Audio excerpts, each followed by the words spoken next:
I want to talk about the rule of 55 today, okay? And let's talk about what that means to you, how it works. There seems to be a lot of confusion about it. So let's clear it up, okay? So, what is it? Rule of 55 is what gives you access to your thrift savings plan or TSP prior to 59 and a half. Okay? So, how does that work? What do you mean, Brad? Well, if you retire, or I should say leave service in the year that you turn 55, then you have access to your TSP. Okay? You have access to that TSP without penalty, meaning you can take withdrawals.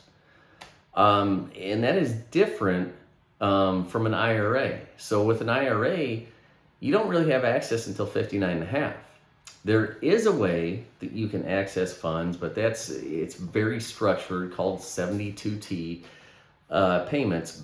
But again, that is very structured, where the TSP is more flexible prior to 59 and a half. So I've had some people think that you have to have 30 years in to have access to your TSP. No, you don't. If you do a deferred retirement, okay, you decide to leave in the year that you turn 55, you do not collect a FERS annuity, you don't have your benefits, and you have to wait until 60 or 62 to get your FERS annuity, you still have access to that TSP, just like somebody that retires at the age of 57 with 30 years in, okay? And again, this is access to your TSP without penalty. There's something else. We're talking about the rule of 55. How about the age of 50? So law enforcement officers, you have access. It used to be that you have access to your TSP if you retire in the year that you turn 50, okay? But that has changed a little bit, all right? So that is still the case, but if you retire, law enforcement officers are aware that, and this is not just law enforcement, but I believe it encompasses all public safety officers, 6C, class 6C employees. If you retire with 25 years in, you can retire before the age of 50. Okay, so you could retire at, say, the age of 45 if you started with the government at the age of 20.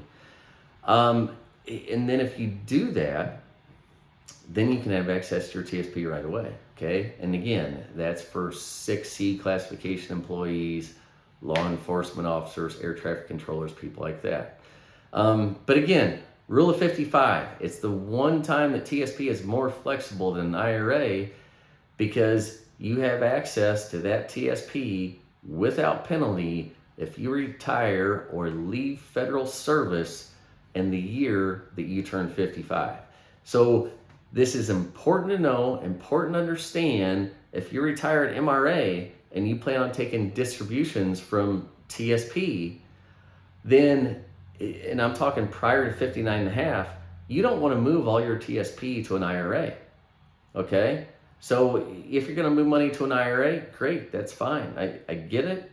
I like the flexibility of an IRA as far as being able to have access to your money, investments, all the above, more so than the TSP. But don't move it all to an IRA because your TSP, again, is more flexible. So if you're taking distributions prior to 59 and a half, it's going to be much easier to take those distributions from your TSP versus the IRA. And then as long as you keep that TSP open, you can move money from an IRA back into it, okay? So if you're gonna retire before 59 and a half, you wanna have access to your TSP, then leave some money in there. Figure out how much money you're gonna need prior to 59 and a half, and then leave that amount. And I would increase that by 10, 20% even, and then leave that amount in your TSP.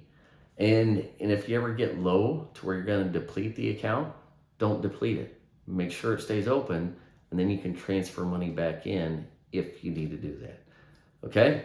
So I hope that clears up some confusion around the rule of 55. Thanks.